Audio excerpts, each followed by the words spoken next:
Bonjour et bienvenue sur Les mots magiques, la chaîne du copywriting en français. Je suis Selim Niederhofer, copywriter et formateur en copywriting. Et aujourd'hui, j'ai le plaisir de recevoir Monsieur Valentin Decker. Bonjour Valentin, Bonjour Salim. comment tu vas? Écoute, je reviens d'une grippe, donc je me remets, mais ça va, le gros est passé. Je suis sur la phase du retour. Tout va bien. Et toi? Ah, parfait, parfait, gros niveau. Écoute, moi je suis super chaud, mais je crois que je suis dans la phase de démarrage, tu vois, de la grippe. Donc c'est plutôt cool, mais on va être méga positif. On Je se te vois, tu es l'échange. avec ta boisson chaude. T'inquiète, on va donner 1 heure de voix, peut-être 45 minutes, 1 heure, on ne sait pas, on verra. Objectif, parler de l'écriture, donner des modèles, donner de l'inspiration. Attention, les modèles, c'est pas forcément nous, c'est peut-être des choses que vous allez découvrir au cours de cette interview. Si vous avez des commentaires, vous les laissez dans la section commentaires, là, sous la vidéo. Et pour nous retrouver, bah, vous retrouverez Valentin Decker, Decker, AER. sur LinkedIn, d'accord, bien évidemment. Normalement, ça, je le fais à la fin. Mais là, je le fais au début. Comme ça, si vous voulez aller voir tout ce qu'il a fait, je vais parler de tout ça. Vous allez vous rendre compte que vous pouvez gagner votre vie grâce à l'écriture. Et aujourd'hui, on a un concept fou avec Valentin. On a décidé de faire une interview perroquet. Valentin, qu'est-ce que c'est qu'une interview perroquet? Eh bien, l'interview perroquet, c'est qu'on va mutuellement se poser des questions, les mêmes questions, sur l'écriture, sur des lectures, sur le freelancing, sur plein de choses. Euh, Parce que c'est toujours super intéressant d'avoir cette discussion. Souvent, c'est ça à sens unique et je trouve ça chouette de pouvoir les poser mutuellement et de voir les différences, les similarités. Donc, bien hâte de voir ce que tu vas répondre. Écoute, on va voir. C'est parti. Je commence avec la première question. Est-ce que c'est ton Vas-y. vrai prénom, Valentin Decker? C'est mon vrai prénom et c'est mon vrai nom également en tant qu'Alsacien. Car je crois que toi aussi tu es Alsacien, Selim Niederhofer. Bien sûr, moi je suis né dans la capitale de l'Europe, d'accord? Je suis né à Strasbourg, Hmm. en l'an de grâce 1983, et Strasbourg est la plus belle ville du monde. Voilà, c'est mon vrai nom, mon vrai prénom. J'avais Hmm. un prof à l'époque, tu sais, un prof d'impro au lycée. Au lycée, à l'époque où tu n'en as rien à faire, quoi, clairement. On faisait de l'expression corporelle, on faisait des trucs un peu chelous, je trouvais, Ok. ça m'intéressait pas de fou, mais lui, il voulait déjà qu'on travaille sur notre légende personnelle, sur notre personal branding. Ah ouais. Présentez-vous de manière un peu originale, tu vois. Et quand il a vu le combo, Selim Niederhofer, il m'a dit, mais c'est facile, toi, c'est couscous choucroute. J'étais là, ok les gars, bien, on va faire D'accord. ça. On va faire ça, ce sera vraiment bien. Ok, Valentin, bah, très bien, enchanté de te connaître. Moi, je connaissais Black et Decker, mais bon, Valentin Voilà. Decker. Moi j'ai Après, eu à droit à Black et Decker, ouais. normal, tu as dû avoir ça tout le temps. T'es né où, toi? Classique. À Colmar. À Colmar, bon, ça passe aussi. Ok, La plus belle on ville va du dire. monde? Non, je sais pas. Peut-être pas. J'irai pas jusque-là. C'est sympa. C'est sympa. C'est quoi, c'est troisième ou deuxième? C'est Colmar devant Mulhouse? Ah, Mulhouse, c'est pas très joli, hein. Ouais, bien sûr. C'est le jeu. Viens, on reste pas sur l'Alsace, sinon les gens après ils vont croire qu'on est sponsorisé par l'Office du tourisme. On les embrasse. S'ils ont un Bravo les billet gars. d'ailleurs, qu'ils hésitent pas. C'est ça, moi je retourne au marché de Noël quand vous voulez, les librairies, on y va. Si Parfait. je dis que tu es formateur en écriture pour les freelances, si je dis que tu aides les freelances en écriture à bien gagner leur vie, si je te présente en disant que ton programme phare, c'est l'accélérateur, est-ce que j'ai raison? Est-ce que ça résume bien ce que tu fais? Ça résume très bien ce que je fais. Ça fait maintenant 5 ans que j'ai créé une école d'écriture qui s'appelle Sauce Writing. Alors, bon, tu connais comment ça se passe, hein. Il y a eu plein d'itérations, il y a eu plein d'évolutions, plein de tests, plein de différents programmes, etc. Mais la version que tu viens de décrire, je l'ai depuis deux bonnes années. Et Ok. je suis très content de la maintenir sur 2025. J'ai l'impression d'avoir trouvé, peut-être d'avoir assemblé les pièces du puzzle pour que j'ai un truc qui colle à ce que je veux faire, qui colle à ce que je veux dégager, qui attire les gens que je veux attirer, bon, voilà, j'ai l'impression d'avoir trouvé un peu le truc. Donc, j'aimerais le travailler, l'optimiser, construire et continuer à le développer. Tu as dit tellement de trucs dans une seule phrase, j'ai envie de rebondir sur à peu près tous les bouts de la phrase, du genre attirer les gens que j'ai envie d'attirer. On a Ouais. toute une liste de questions, mais je vais quand même partir de côté. Le client le plus compliqué, ça a été quoi l'expérience la plus folle, le truc que tu ne veux plus vivre? Il y en avait plusieurs, il y en avait plusieurs. Si on parle juste des formations, Ouais, j'ai envie de dire que le type d'élèves, j'ai pas d'élèves, mais les plus compliqués, c'est ceux pour lesquels tu sais dès le départ qu'ils n'y arriveront pas. ok, Parce que la marche est trop haute pour elles. ok, Tu sais, être freelance, c'est dur. Être copywriter, c'est dur. Enfin, ton parcours l'atteste, mais moi j'aime bien dire que c'est une carrière qui se construit en une décennie. C'est Bien pas sûr. Ah, mais quelques complètement. semaines, quelques mois, et j'espère que ça y est, je vais devenir le boss. C'est des années de pratique où ça marche pas trop pendant 2 3 ans, après ça marche un petit peu mieux, etc. Et, euh, et je pense qu'il y a plein de gens pour qui c'est pas fait, qui ont déjà pas un goût de l'écriture, qui ont pas un goût des mots particulièrement, mais qui, parce que c'est à la mode, parce que c'est tendance, parce que liberté, rêve, argent, cocotier, tout ça, se lancent pour des mauvaises raisons. Des fois, ce cocktail-là, ça peut attirer plein de mauvais profils. Et donc ces gens-là, au début, entre guillemets, tu te fais avoir, tu les formes et tu te rends compte que vite, tu te casses la tête contre un mur. Là, aujourd'hui, je suis plus vigilant par rapport à ça, mais j'en ai eu quelques-uns comme ça qui font que...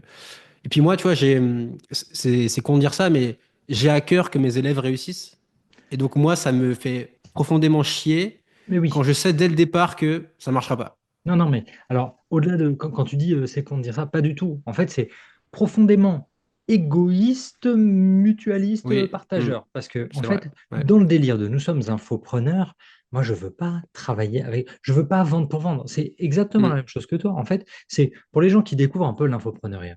Nous, plus on fait de ventes, plus on est content, bien sûr. Mais mm, qu'est-ce qui va nous aider à vendre encore plus? C'est les bons commentaires des clients, les bons avis. Pour les avoir, ces bons avis, on a besoin de quoi? On a besoin d'élèves qui réussissent. Une fois qu'ils réussissent à trouver un client, deux, trois, que ça commence à être lancé, là, ils disent, OK, c'est bon, la formation, elle était vraiment bien. Mais quelqu'un qui fait une formation, qui n'y arrive pas, soit parce que c'est trop compliqué, soit parce que le niveau de départ n'est pas suffisant, on lui fait pas un cadeau. On lui fait vraiment mm. pas un cadeau en le recrutant.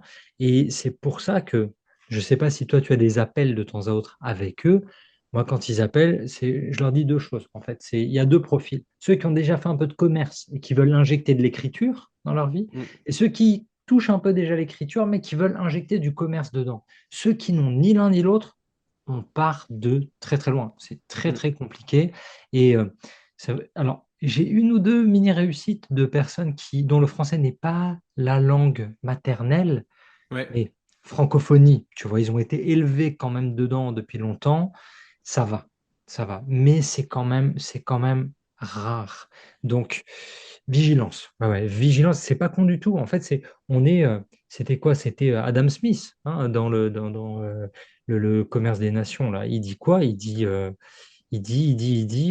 la main invisible, les intérêts Mm. particuliers. En fait, c'est notre intérêt à nous d'avoir des élèves qui réussissent. On veut qu'ils réussissent pour eux et pour nous aussi. Ça, c'est hyper, hyper important.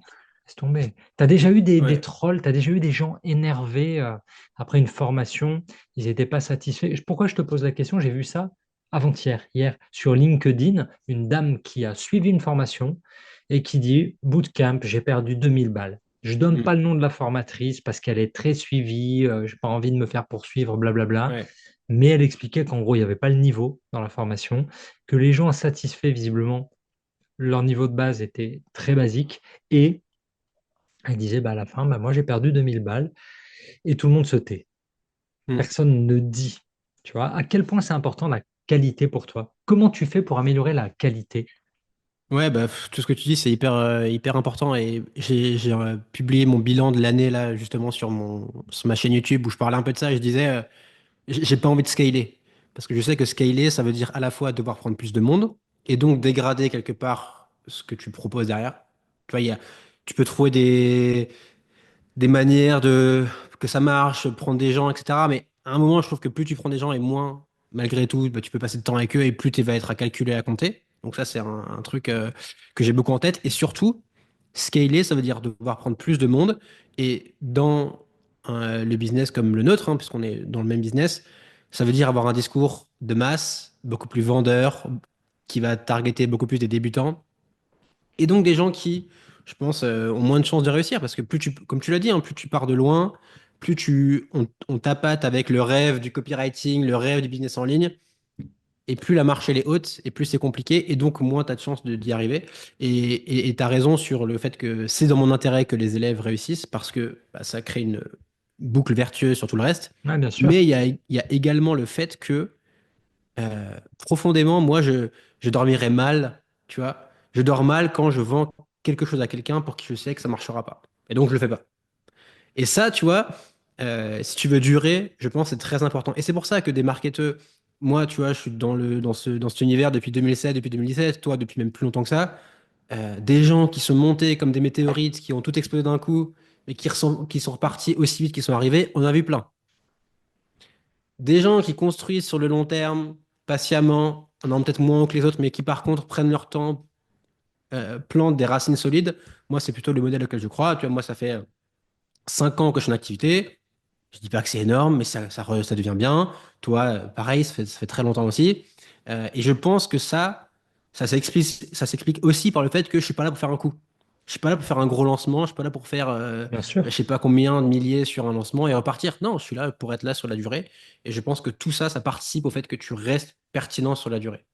Ouais, ouais, ouais. Ultra intéressant. J'ai vu ça, c'était quand? Hier, sur une newsletter, pareil, de la newsletter, j'allais dire annuelle, sur les tendances, les prédictions marketing Ouais, de Anne Hedley, tu sais.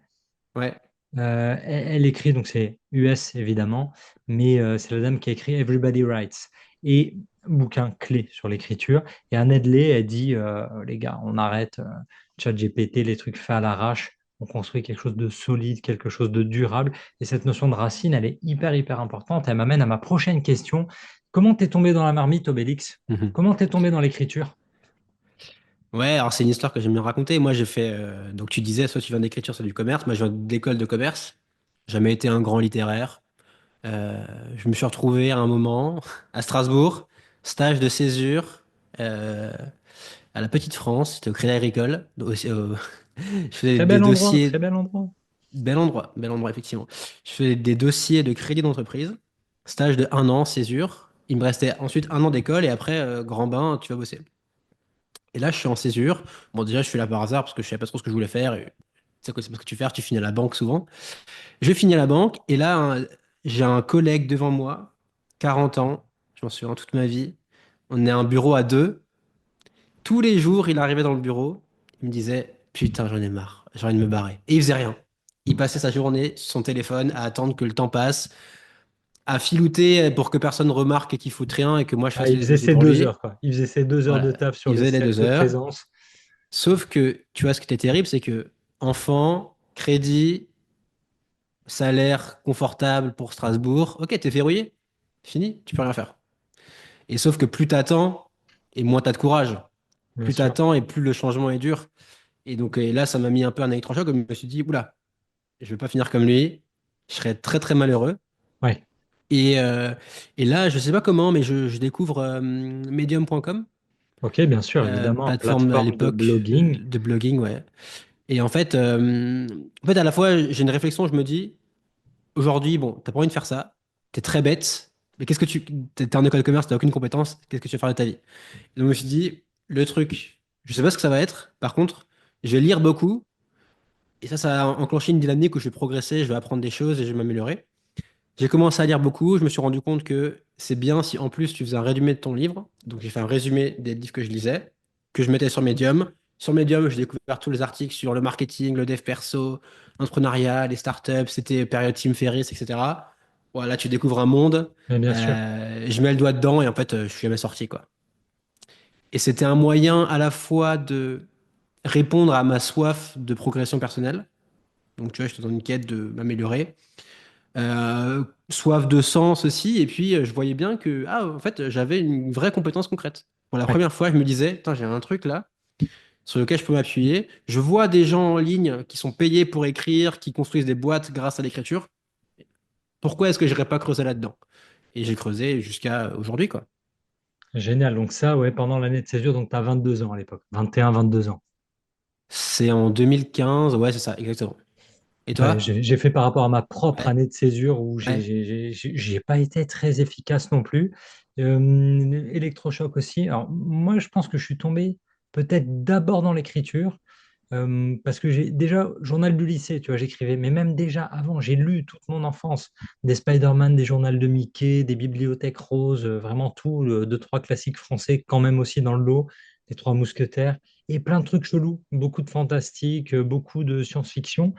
J'aimais beaucoup, je lisais beaucoup, et comme toi, hein, quand on ne sait pas quoi faire, j'ai fait prépa, j'ai fait école de commerce, et en école de commerce, j'étais dans deux associations, dont le journal. Donc, première année, rédacteur, deuxième année, rédacteur en chef.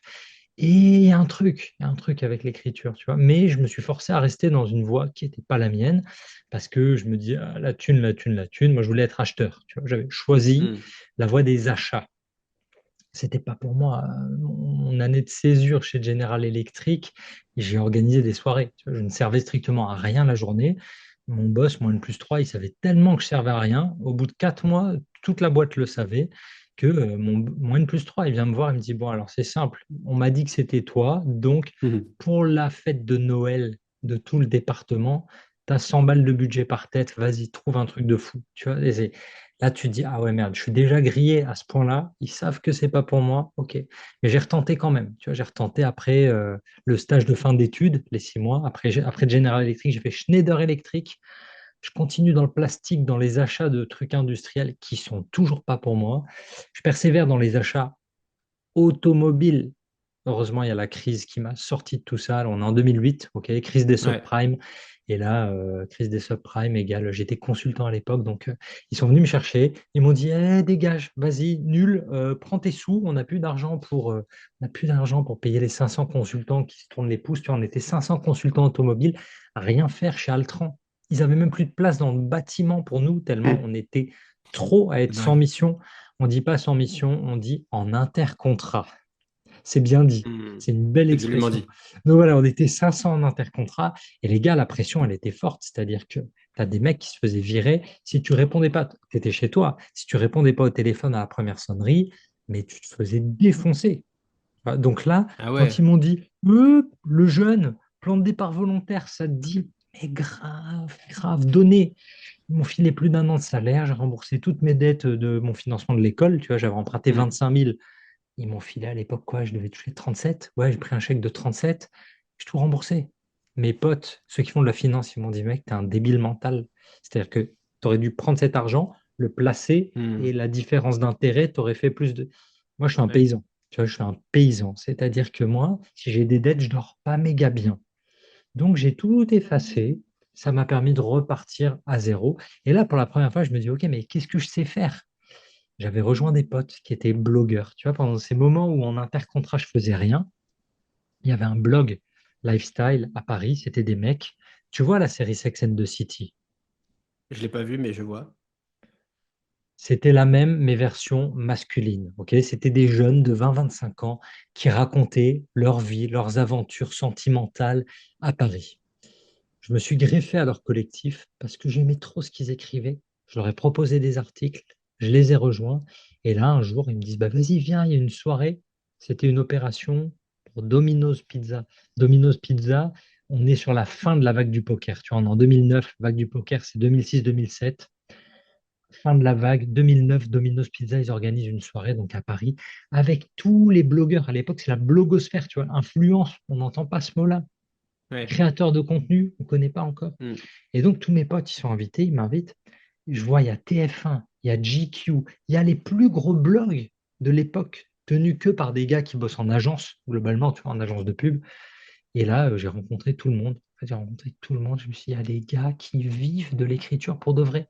Mes potes bossaient Hmm. déjà en agence. Mais là, de me dire qu'il n'y a pas juste mes deux potes, mais qu'il y a plein de monde, je me suis dit, OK, pourquoi pas. Et puis en fait, j'ai commencé à écrire sur mon blog. Je ne savais pas me vendre. Je connaissais pas le copywriting. Hmm. J'ai planté ma première boîte. J'étais coach en séduction, OK, sur cette première boîte. Dans ma tête, moi, pour me vendre, il fallait que je fasse du M6, du Zone Interdite, du Énergie 12, tout ce que j'ai fait. Mais en fait, tous ces passages télé, toute cette autorité ne se convertit pas en vente, pas immédiatement. Donc en fait, j'étais à sec, j'avais plus de thunes. Et c'est en rencontrant un concurrent, le numéro un du marché, il m'a dit, vas-y, tu sais écrire, tu viens faire tout le contenu. Ça a commencé par les articles. Il m'a demandé d'écrire une formation, puis il m'a demandé d'écrire la page de vente de la formation. Et vu que je ne savais pas faire une page de vente, je ne connaissais même pas le terme, il Hmm. m'a donné un bouquin de copywriting. Et voilà, quoi, 2010, truc de fou. Mais, l'écriture de mes débuts n'est plus la même qu'aujourd'hui. Tu vois? Est-ce qu'avec le recul, tu te dirais que tu aurais dû faire une école de commerce ou tu n'aurais pas préféré faire une école de journalisme ou une école de com? Je suis pas sûr.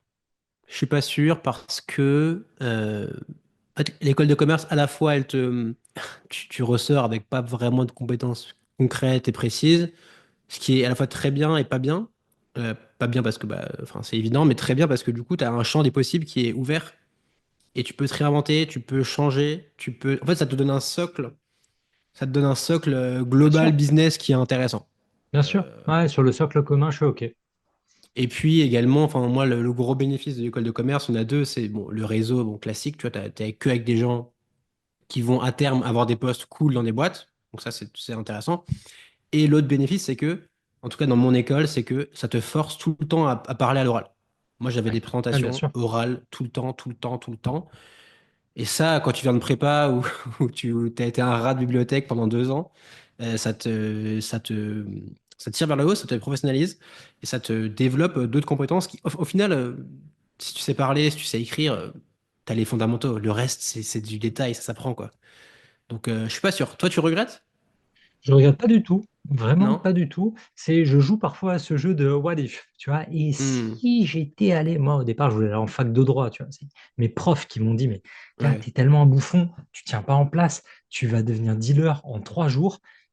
Ok les gars, merci beaucoup. Parce que ils savaient que j'étais très très scolaire et que si tu me donnais du temps, j'allais faire n'importe quoi. Hmm. Donc il m'a dit, non, tu vas en prépa, ça s'appelle la voie royale, tu vas en prépa. Je dis, ok, bah, j'ai continué de bourriner des livres, c'était très Hmm. bien. Mais arrivé en école, en fait, vu que je ne connaissais pas cet univers, j'ai vu des gens tirer profit, tirer parti de l'école beaucoup mieux que moi. Au sens où, je sais pas, je vais te dire des enfants de salariés ou des enfants de haut cadre, tu vois, de cadre sup, sup, sup, ils savent ce qu'ils viennent chercher et ils étaient déjà dans des associations professionnalisantes. Alors que moi, je Hmm. voulais organiser la soirée de l'année, le gala, et faire le journal de l'école, tu vois. Mais aller faire des Ouais. études de marché sur mon temps libre, c'était quoi l'idée? Ouais. J'avais pas Hmm. compris.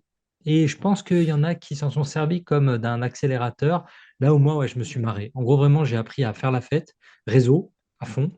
Mais j'ai pas appris mon boulot d'aujourd'hui. Tu vois, je l'ai pas appris en école. Donc je regrette pas parce qu'effectivement, le réseau, on a quoi? On s'est dit on avait 10 ans d'écart? Non, je 10 sais ans plus. pile. Ouais, 10 ans pile. Moi, je commence à en voir les effets aujourd'hui, au sens où tous mes potes, les hommes, les femmes, sont désormais, on a passé la quarantaine, ils arrivent au gros poste de direction. Hmm. Ah ouais. Avant, c'est mignon, Hmm. mais c'est pas forcément eux qui vont te faire bosser. Et puis surtout, étant désormais papa, je me dis, OK, là, dans 10 ans pour les stages, ouais, ils pèseront encore plus et ce sera plus Ouais. facile.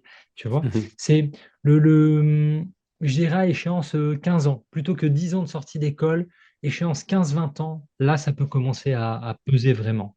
Je sais pas si Ouais. toi, tu as déjà réussi je vais pas dire le rentabiliser, mais est-ce que tu as déjà eu des missions, des contrats via ton école, via tes anciens camarades? Tu as réussi à bosser avec eux?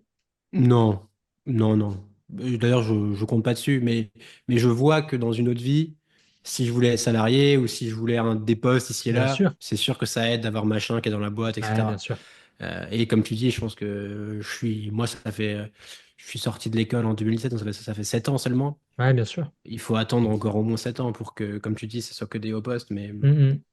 Ouais, ça, Et pour ça le regret, tu s'apprend. sais, je pense que moi, je regrette rien parce que Edith tout ce que Piaf, t'as- c'est toi? tout, tout ce que tu as fait avant, en fait, ça te conduit à quitter aujourd'hui. Donc oui, peut-être que tu aurais pu faire mieux, mais peut-être que j'aurais pas fait du coup ce que j'ai fait aujourd'hui. Et, euh, et à l'époque, en fait, la maturité et le recul que je l'ai aujourd'hui, je l'avais pas à l'époque. Donc c'est Ah, illusoire de se dire que clairement. tu aurais fait différemment, tu vois. À l'époque, Je j'étais dis comme toi, clairement pas hein. par rapport à toi, hein. C'est pas, je dis que tu étais Ouais, immature. Non, non. Moi, mais je ne savais pas. Je n'avais pas été prêt au bien monde de sûr. l'entreprise, à tout ça. Mais ce que je trouve d'intéressant, tu vois, dans nos 10 ans d'écart, c'est que moi, au moment où je sors en 2007, Startup Nation, c'est pas encore un mot. Hmm. Les masters entrepreneurs, ça commence à émerger un peu, Ouais. mais ça fait pas vraiment rêver les gens. Nous, on est encore sur des valeurs du CAC 40 très fortes en 2007. Là où vous sortez. Bah ouais, il y a James the Hmm. Family, quoi, tu vois, il y a James the Family, il y a eu Tim Ferriss et le Ouais. développement du freelancing. Moi, j'ai été, je pense, hein, vraiment le premier de toute ma promo à partir en live, tu vois, Ouais, sur j'imagine. Ouais. 450 à faire n'importe quoi. Coach en séduction, community manager de Patrick Bruel. Qu'est-ce qu'il fait, le clown, tu vois? Hmm. Et de me dire que 2030, 30% de la force de travail de la masse salariale française, enfin, on sera pas salarié justement, on sera freelance, Hmm. tranquille. Mais c'est vrai que toi, tu arrives à un moment où le marché, il commence à se structurer davantage. Ouais, moi, Le enfin, regard des autres, tiens. Question regard des autres. attends, juste ma césure, c'est The Family. Et c'est là, là, je bouffe tout, là. Oussama, je bouffe quand je suis en train d'écrire ce médium, et ça me donne un fuel Mais bien qui sûr. est énorme. Et d'ailleurs, question pour toi, du coup, et ça rejoint au regard des autres. Euh, Qu'est-ce qu'ils pensent de ta trajectoire, tes camarades de classe aujourd'hui? Je sais pas parce que je Tu sais leur ai pas pas? demandé. Tu vois, je sais pas parce que je leur ai pas demandé. Je les vois pas tous les 2 jours non plus. Mes potes proches je vais pas dire se passionnent, mais se questionnent. Comment tu fais? Parce qu'ils connaissent très Hmm. bien le salariat, ils connaissent la pyramide avec ses règles du jeu, ses Game of Thrones et ses coups de poignard dans le dos, tu vois. Ils sont devenus masters dans ce jeu-là. Mais ok, comment tu fais pour bâtir toi-même ton truc et faire Ouais. ta compta et avoir la motivation toi-même et comment Hmm. tu fais? Tu vois, c'est plutôt une sorte de curiosité parce que mes camarades au sens plus large, tu vois, mes potes proches, ils savent, mais plutôt les gens de ma promo aujourd'hui, je les vois peut-être une fois par an quand je fais les oraux d'admission. Tu vois, je retourne à Ouais. l'école pour faire rentrer les petits nouveaux. Mais sinon, je ne sais pas. Je ne sais pas. Euh, on est préparé normalement pour être des business managers, pour être des cadres supérieurs, voire peut-être des C-level. Mais moi, mon parcours, c'était pas un parcours entrepreneur. J'ai voulu faire un master entrepreneur, genre un bac plus 6, tu vois, entrepreneur. Il proposait ça. Je suis arrivé à l'entretien, genre avec 20 minutes de retard. Le directeur du master, il m'a dit, vas-y, t'es qu'un gamin, dégage. Tu reviendras quand tu seras un adulte, parce qu'en fait, être entrepreneur, c'est avoir la charge de plusieurs familles. Tes salariés, ça représente des familles derrière, c'est des vraies responsabilités. T'es pas capable d'arriver à l'heure, vas-y, bouge. Ah oui, monsieur, tu as raison. Et il avait raison. Il avait Hmm. raison. Tu vois, la notion de responsabilité, elle est hyper, hyper importante. Donc, je ne sais pas. Franchement, tu sais, c'est toujours, on dit, l'image de soi, c'est l'image de toi que tu as de toi-même, l'image que les autres ont de toi-même et l'image que toi, tu crois que les autres ont de toi-même. Je ne sais pas quelles images ils ont de moi. J'ai été pendant très longtemps saltimbanque, tu vois, sur la partie coaching en séduction et community manager de Patrick Bruel. C'était très sérieux, mais moi, dans ma tête, je me disais, ouais, les gars, ils gèrent quand même des budgets de 800 millions d'euros par mois, par an. Ouais. C'est pas le même niveau. J'étais dans le showbiz et les paillettes, eux, ils étaient dans l'industrie, dans le dur. Donc, je Hmm. peux pas te dire. Qu'est-ce qu'ils pensent tes camarades de promo de toi, de ton parcours? Ouais, je pense que c'est un peu comme toi. Au début, moi, c'était effectivement déjà plus à la mode le terme startup, mais c'était pas encore tout à fait ça. Ça restait encore un peu pirate et un peu underground. On était quelques-uns dans la promo, alors en fait, dont Alexis Minkela, Bien avec qui sûr. j'étais, que tu connais peut-être. Euh, donc, il y a eu un mélange de c'est quoi ce truc? What the fuck? C'est pas, tu vas pas en grosse boîte, tu vas pas en conseil, etc. Et ensuite, c'est mon interprétation, et qui a vite laissé place à une forme de respect slash mini-admiration en mode, ah ouais, putain, tu t'es bien débrouillé, quoi. Au début, tes Mhm. petits articles que tu Ouais. écrivais là sur Medium avec 4 likes sur LinkedIn, ah ok, t'as construit un truc. Admiration et plus incrédulité par contre, zéro idée de comment tu fais, de ce que tu fais, etc. Alors même maintenant, tout ce qui est infopreneur, ça a explosé, donc maintenant ils voient un peu mieux Les les ficelles. rouages, les ficelles. Mais et puis aujourd'hui, ouais, être freelance, ça s'est démocratisé, comme tu disais, d'ici 2030, je sais pas combien de freelance, enfin, c'est le sens de l'histoire, donc Mhm. je pense qu'ils commencent tu sais, à connecter les dots en disant, ah ok, c'est ça qu'ils faisaient là depuis 5 ans. Voilà, je pense Ouais. qu'ils se disent ça. Ok, ok, ok, pas mal. Ta légitimité, Valentin, ceci n'est pas une attaque. Comment tu expliques à des gens que toi, tu as la légitimité pour les former en écriture? Franchement, je l'explique même pas. Alors évidemment, je le dis, tu vois, mais j'essaye de faire en sorte que ce que j'ai fait parle pour moi. Donc moi, je pense que la plus grosse légitimité pour un truc comme l'écriture, c'est ce que tu as fait. Et enfin, pour moi, ça se résume au fait que, sans exagération, j'écris pratiquement tous les jours depuis 2016. Ouais, les 10 000 heures, on les a là, c'est bon. On est début Ouais, 2025, normalement. Normalement, tu as passé le cap. Je relisais encore un truc, tu vois, sur cette fameuse théorie des 10 000 heures. 10 000 heures, selon Malcolm Gladwell, ça a été un Gladwell. peu démonté depuis, mais ça reste quand même un peu valable. Ça te permet d'atteindre un certain niveau, un certain seuil d'expertise. Et à raison de, quand tu fais vraiment 4 heures, 3 heures par jour pendant 3 ans, 5 ans, 8 ans, c'est bon. Tu les Attends, as. ne serait-ce qu'une heure. Ne serait-ce qu'une heure. 4 heures, c'est quand même beaucoup. 4 heures, il faut les trouver, Bien faut sûr. avoir du temps libre. Mais quand t'écris ne serait-ce que 30 minutes, une heure tous les jours, le compound que tu crées sur 2 ans, 3 ans, 4 ans, il est gigantesque. Ouais, bien sûr. Et on sous-estime beaucoup ça parce que euh, époque du court terme, tout le monde te fait croire que c'est rapide, etc. Alors qu'en Non, fait, non, faut prendre le temps, faut développer une compétence qui est moi j'appelle ça fondamentale, durable, solide. Euh, sans ré- Tout ce que tu crées qui ne repose pas sur des choses solides, à un moment, ça peut s'effondrer aussi vite que tu l'as construit. Donc, ouais, bien sûr. Bien sûr. et Bien, bien toi, d'accord. la tienne, comment t'es légitime? Mais j'en doute encore. Tu vois, c'est une question C'est que vrai? T'en mais doutes? tous les, j'en doute toujours, moi, parce que je me compare toujours à au-dessus. Tu vois, en fait, C'est il y a quoi des au-dessus pour moments, toi? mais C'est au-dessus, qui c'est en Robert France? Greene, c'est Neil Strauss. Ah, En France, personne. En France, je m'en fous. Tu vois, en je France, regarde même t'es le pas. king. Non, mais non, c'est pas ça, mais c'est que c'est vrai que mes inspirations sont très, très, très françaises. Et en France, je vais regarder plutôt les scénaristes, je vais regarder les romanciers. Tu vois, mais sur l'aspect business, bien évidemment, bon, il y a des gars qui sont vraiment, vraiment des tueurs. Mais sur la partie copie, en fait, tu te rends compte que rapidement, ils ont lâché les manettes de la copie pour prendre le poste d'au-dessus de directeur marketing ou de stratège en marketing, tu vois. Et Hmm, sur la pure partie, je vais écrire pour votre boîte. Non, mais si tu veux, c'est juste une question toujours de question de doute. Ah, comment je pourrais améliorer, comment je pourrais prouver encore plus, qu'est-ce que je pourrais faire. Et chaque année, au moment de la grande réflexion, c'est OK, c'est quoi le projet autorité? Toi, tu parles de briques, hmm, OK? La brique autorité cette année que je vais ajouter encore, c'est laquelle? Tu vois, quelle sera cette fameuse brique pour me dire encore une fois? C'est toujours en fait, je raisonne depuis des années sur du Cialdini, tu vois, vraiment sur Cialdini pour me dire, OK, c'est quoi mon projet réciprocité? Qu'est-ce que là je vais leur donner? C'est quoi mon projet autorité? C'est quoi mon projet rareté? Et j'essaie de mettre un peu tous ces blocs pour avoir une stratégie plutôt robuste, tu vois? ouais, Je trouve que intéressant. c'est un filtre, c'est le filtre le plus simple, OK, Hmm, auquel j'ai recours quand je dois bosser sur quoi que ce soit. Mais moi, ma légitimité, quand j'ai dû commencer à en parler à des clients et quand j'ai dû mettre tout ça à l'écrit, ça a été bonjour. J'ai écrit 2500 articles pour Art de séduire et bien sûr. j'ai tourné 250 vidéos. Et même au moment, parce que ça, c'est 2018, tu vois, quand je deviens vraiment full copywriter, que j'arrête Art de séduire, que j'arrête Bruel dans ces eaux-là, je me dis, OK, comment tu valorises tout le reste? J'ai fait 2 ans chez Forbes. Les articles sont heureusement toujours en ligne. J'ai fait un an chez Technicart. Il y a beaucoup de print. Il y a peut-être 3 articles en ligne. J'ai fait un peu de magazine Playboy. Tu vois, je voulais montrer que l'écriture, telle Hmm, que toi aussi tu l'entends, c'est pas que le copywriting, c'est pas que la page de vente. bien sûr. Vous allez pouvoir livrer des textes à des magazines. Vous allez pouvoir livrer des Hmm, textes à gauche, à droite. Et on ne hmm, sait pas ce que c'est gauche, on ne sait pas ce que c'est droite.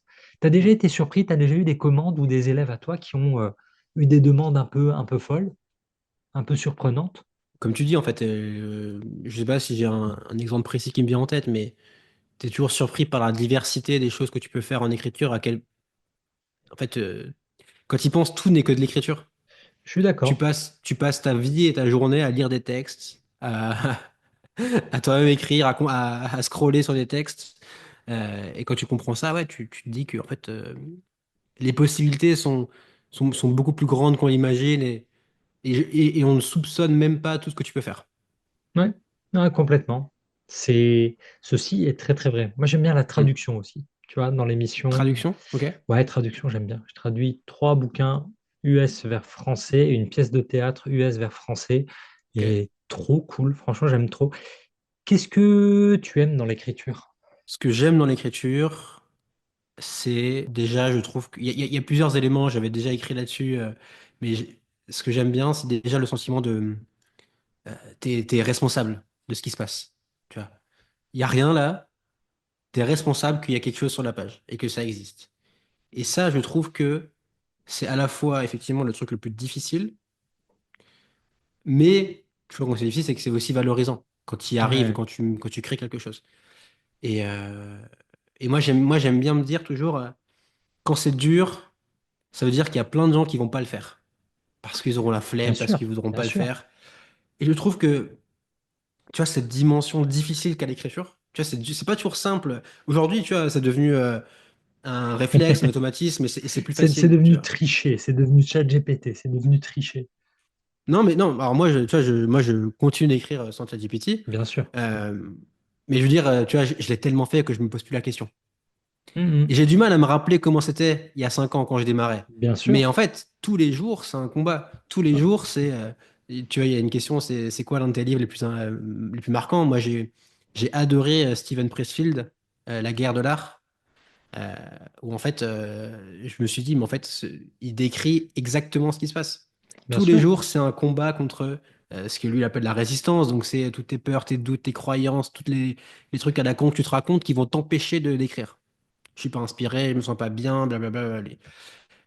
Et j'adore le fait qu'il y a un côté, c'est noir ou blanc. T'écris ou t'écris pas.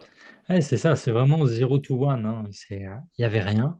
Il faut Mm. qu'il y ait un truc à la fin de la journée. Et que ce soit bon ou pas, ça c'est encore une autre question. Tu vois. Ouais, Mais non, non, non. pour qu'on se pose la question, il faut d'abord que ça existe. Et moi je le vois bien, tu vois, dans les gens que j'accompagne, c'est un gros frein de ce truc de créer. Parce que en fait, cette résistance, en fonction de ton parcours, des gens, elle peut être plus ou moins puissante et dure à dépasser. Donc moi j'aime ça, j'aime le côté, ok, c'est toi, c'est toi qui décides, c'est toi qui dois te dépasser, c'est toi qui dois te sortir les doigts pour que ça existe. Et après, il y a plein de choses, hein, tu vois, tu façonnes tes pensées, il y a un côté thérapeutique, tout ça. Mais à la base, j'aime bien ce truc de, ok, ça existe ou ça n'existe pas. Et Mhm. il y a pas d'excuse. Le côté défi, ouais, un Ouais. peu Man versus Wild, mais ouais, Man versus Mm. Nothing, et le Ouais. contrôle, le côté du Ouais. contrôle. En Ouais. fait, attends, le plan, je fais ce que je veux, Mm. le rythme, je fais ce que je veux, je mets des points où je veux, je fais ce que je veux, mais c'est pas des maths, ok? Clairement, c'est pas des maths, mais à la fin, un texte qui marche, tu le sais ou pas. Ça paye ou pas. Tu vois, c'est que il y a pas de demi-mesure. Tu as 3 likes ou tu en as 30 ou tu en as 300, ce que tu veux. Mm. Mais c'est rare qu'un texte il laisse complètement indifférent. Quand je corrige les textes de mes élèves, un reproche que je leur fais souvent, allez, on va dire, un axe d'amélioration que je leur donne souvent, c'est mais injecte du toit. Tu sais, je fais mon geste avec mes seringues, Mm. injecte des bouts de toit dedans, parce que sinon, c'est un texte qui est froid comme du chat GPT. C'est un espace de Mm. liberté. On ne te demande pas une définition de dictionnaire ni de résoudre une équation. On te demande d'écrire sur un sujet, et c'est même pas on te le demande. Tu as la liberté, tu as la chance d'écrire sur le sujet que tu veux avec Mm. ta propre sensibilité et ton objectif. Vas-y. Non, Mm. c'est un espace de liberté, c'est un champ des possibles infini. C'est ça que j'aime beaucoup. Tu vois, c'est ça que j'aime beaucoup dans Mm. l'écriture. Ouais. Ouais, ouais, je suis d'accord avec toi.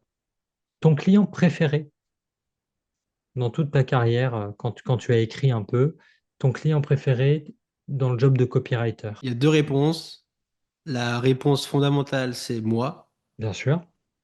C'est, T'es tu un vois, bon j'ai été, client, t'es un bon client pour toi-même. je sais pas, T'es j'essaye. pas trop. Non, franchement, ça va. Tu vois, s'il y a bien, entre guillemets, un défaut que j'ai pas, c'est que je suis pas trop perfectionniste. Ça, c'est de mon côté, mauvais côté, hein. Mais Mhm. je suis OK, je lâche prise. Ça, c'est OK. Ouais, Non, mais tu sais, moi, j'ai été copywriter CDI pendant 2 ans. J'ai été ensuite copywriter, content pendant 2 ans aussi en freelance. Et j'ai vu que, en fait, j'étais jamais aussi épanoui que quand j'écris pour moi-même. Et en fait, canon. écrire pour des clients, pour moi, ça a toujours été un moyen d'avoir du temps, Ouais. de l'argent et de la liberté pour écrire pour moi. Mhm. Ouais, canon. Canon. Je vais te répondre à peu près pareil, hein, au sens où quand j'écris pour moi, j'ai tendance quand même à mettre plus de temps. Je préfère bosser pour mes Hmm, clients parce qu'il y a une deadline. hmm, Quand c'est pour moi, et sur le perfectionnisme, j'ai encore des progrès à faire. Tu vois, j'ai encore des Ouais. progrès à faire. Il y a des textes que je peux me traîner, mais des textes, genre vraiment juste un article de blog, hein, que je peux me traîner pendant 3 mois parce que il y a des trucs qui vont pas et tu reviens dessus, mais tu as oublié le début et tu perds un temps fou. Avec un client, tu as pas le temps. Et effectivement, c'est là que écrire en tant que copywriter ou rédacteur, c'est chouette. C'est que on écrit, on fait quand même ce qu'on aime pour nous dégager du temps et nous dégager de l'argent à côté. Donc, ouais, mais je te dirais quand même art de séduire. Allez, mon client préféré, Hmm. Ever. Ça me permettait d'expérimenter, de faire des trucs très très drôles, d'écrire tous les jours, d'être payé. Non, je me suis marré. Et puis surtout, l'occasion d'apprendre à côté d'un énorme boss. Il n'est pas connu, il ne veut pas montrer sa tête, il ne dit pas qui il est, mais il monte des boîtes, c'est un tueur. Donc j'ai eu la chance vraiment de bosser pour un Ouais, super c'est super fort ça. client. Tu préfères Ouais, quoi, bah, toi? Écrire? Pardon, excuse-moi, je t'écoute. non, mais j'allais dire, la fausse réponse c'est écrit pour moi, la vraie réponse c'était pour Live Mentor également. Ouais, Je pense que pour toutes les raisons que tu as citées, tu apprends aux côtés de quelqu'un mais bien qui sûr, adore écrire, Alexandre. bien sûr. Tu te confrontes à des gros enjeux. Enfin, tu vois, moi, je sortais d'école. C'était l'école de la vie pour moi, quoi. Puis Ouais, j'arrivais à Paris. Enfin, tout un contexte qui fait que bien c'était sûr. incroyable en termes d'apprentissage. Écrire ou former des clients? Je l'ai vu là, c'est une bonne question. Je sais pas si je peux répondre à cette question. Je pense que si à la fin de la fin de la fin, tu me demandes de choisir entre les deux, je pense que c'est l'écriture. Voilà. Euh, et former des gens, je pense que c'est aussi un moyen de pouvoir vivre de l'écriture. Peut-être le meilleur moyen aujourd'hui, hein. Ouais, le moyen le plus proche de T'as les l'écriture en freelances, elle-même. voilà. Mais je trouve ça aussi, je trouve que former des gens, ça te force aussi à conceptualiser, à, à créer, enfin, mettre en mots ce que tu fais de manière inconsciente. Et ça a beaucoup de valeur. Et puis, il y a un autre truc, de toute façon, c'est que, enfin, tu me diras si t'es pareil que moi, mais moi, c'est impossible d'écrire 8 heures par jour. T'écris 2-3 heures, c'est terminé. Donc, Ouais. faut trouver, faut s'occuper le reste du temps. Mm. Non, non, alors ça là-dessus, je vais dire sur la durée d'écriture peut-être, j'ai eu des amplitudes plus larges parce que je peux aller me battre contre un article le matin et m'en mettre un deuxième dans la soirée. Tu vois, pas l'après-midi. L'après-midi, Ouais. j'ai plus de cerveau. Oui. Et puis de toute façon, mon rythme fait que l'après-midi, je sers à rien. Tu vois, c'est pas pour rien si on est en train d'enregistrer l'après-midi. Mm. L'après-midi, j'ai pas la capacité de concentration. On peut discuter, tranquille, c'est chouette. Mais écrire l'après-midi, j'ai jamais été très bon. En revanche, vers 17 heures, si je pouvais me remettre à bosser de 17 à 20 heures, c'est ce que je faisais avant, quand je n'étais pas Mm. papa. Maintenant, c'est les horaires de l'enfant, hein, 17-20 heures. J'adore, je peux m'en remettre un, tu vois. Ouais. Et Ouais. écrire, mais fondamentalement, si je dois choisir, écrire ou former des gens, écrire. Moi, à terme, tu vois, le plan à 5 ou 10 ans, c'est roman, scénario, autre chose, toujours dans l'écriture. Mais la partie écriture commerciale, c'est plus un moyen qui me permet d'investiguer, de creuser, d'apprendre plein de choses sur la psychologie humaine. Mais Mm. derrière, la psychologie humaine, on la réinjecte dans du roman, dans du scénario, dans de la chanson, dans tout ce que tu veux. Tu Mm. vois, c'est tout se nourrit, mais si demain tu me dis, ok, ah, c'est bon, c'est fini, les réflexions sur l'argent, t'es safe jusqu'à la fin de ta vie, imagine, tu as 10 millions, l'écriture, c'est bon. Mm. Même Ouais. plus il y a même plus de questions. Quand tu as cette énorme liberté financière, pourquoi est-ce que j'irais parler à des gens alors que je pourrais m'amuser à écrire? Non, non, c'est vraiment très, très, très, très chouette de. En fait, le côté formation, il te force à tout mettre au carré. Tous ces trucs qui te viennent intuitivement, tu te retrouves bouche bée pour l'expliquer avec des mots simples. Il y a un truc que tu as dit tout à l'heure qui était très malin. C'est ça fait déjà plus de 5 ans, ça fait 7 ans que tu écris. La bataille face à la page blanche, elle est plus là. Et c'est Mm. très dur de revenir à cette douleur pour Ouais. l'expliquer à nos petits C'est nouveaux clair. élèves. Mm. Ok, je te comprends. Ouais, en fait, je te comprends presque plus. Et c'est là que c'est bien l'aspect du groupe, tu vois, parce Ouais. que ceux qui sont là depuis 6 mois ou un an, ils peuvent Ouais. encore aider. Mais c'est non, non, c'est fascinant. Tu parlais du compound, hein, l'effet composé, évidemment, évidemment. Mais l'écriture, allez, s'il faut finir l'écriture. Qu'est-ce que tu préfères dans la formation? Voir quelqu'un qui arrive avec une situation A et qui repart avec une situation B, ça n'a plus rien à voir, quoi. Ça, y a rien je pense qu'il n'y a rien de plus gratifiant, il n'y a rien de plus beau qui te dit merci. C'est fou. C'est fou. Alors, c'est dur. C'est parce que ça dépend pas de toi. Ça, c'est un peu le revers, c'est que t'as beau, enfin, tu pourras pas aider la personne et faire à sa place. Donc, il faut qu'elle comprenne ce que tu lui dis, qu'elle l'applique. Moi, je fais le max là-dessus. Mais quand ça se passe bien, c'est ouf. C'est génial. La transformation. Même Ouais. réponse que toi, hein, la transformation d'avoir des témoignages de j'étais là, là ici ta situation A, c'est le fond du gouffre. Là maintenant, je suis bien à nouveau. Et c'est vrai ce que tu dis sur la frustration de on n'a pas toutes les manettes, tu vois, on peut pas tout gérer. Donc, ils ont des déménagements, des enfants malades. Eux, ils sont Mm. malades. Ils ont un travail dans la journée. C'est ça qui est fou avec la variété d'élèves qu'on peut avoir, c'est que chacun a sa situation personnelle et globalement, ils passent tous à travers les mêmes Ouais. soucis sur lesquels nous, on n'a pas prise. Donc nous, on est là, genre, point de départ. Et comment on fait pour donner tous les outils, tu vois, le tremplin dans Mario, quoi, pour arriver de Mm. l'autre côté du gouffre. C'est ultra, ultra intéressant. Transmission. Transmission aussi. C'est quoi Ouais. pour toi l'indicateur de réussite de tes clients? En gros, comment tu sais peut-être dès le début si tu as un Lewis Mm. Hamilton ou un Romain Grosjean? Romain Grosjean fait une carrière de plus de 10 ans en Formule 1, n'a jamais gagné un Grand Prix. Comment tu sais que tu as une star en devenir ou quelqu'un de normal, je dirais? Attention, hein, Romain Grosjean, quand même pilote de F1, il y a 20 personnes dans le monde qui le Ouais. sont par an, donc c'est quand même déjà exceptionnel. Bah, moi, j'aime bien dire que de plus en plus, l'élément, tu vois, le critère fondamental qui fait la différence entre ceux qui vont pas y arriver et ceux qui vont construire une carrière long terme, peut-être pas 20 ans, mais au moins 3 4 ans, 5 ans solides dans le freelancing, c'est à quel point tu as confiance en toi. Je le vois bien à quel point la confiance en soi, c'est la fondation, tu vois, la bedrock de tout ce que tu fais le reste. Si tu as confiance, tu vas oser publier ce texte qui te rend un peu inconfortable. Bien Tu sûr. vas oser démarcher ce client. Tu vas oser faire cette proposition qui te rend un peu inconfortable. Tu vas être persévérant plus longtemps. Et à un moment, ça génère des résultats. À l'inverse, tu manques de confiance. Tout ce que je viens de décrire, tu vas pas le faire. Tu vas pas oser publier ce post, tu vas pas oser déranger, tu vas te dire, ah, mais est-ce que ça marche vraiment? Tu vas mettre beaucoup plus de doutes en toi-même. Et ça se répercute sur tout ce que tu fais.